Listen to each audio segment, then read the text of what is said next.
منذ فارقت الديار حس قلبي بالنيار، سلت دموع مقلتي واحترق القلب وصار يبكي على أحبة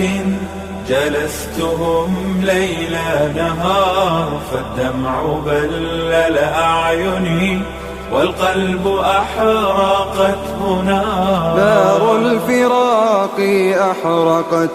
صبري فمل الاصطبار، نار الفراق أحرقت صبري فمل الاصطبار، والحزن صار خصلتي فلا أطيق الانتظار، والحزن صار خصلتي فلا أطيق الانتظار.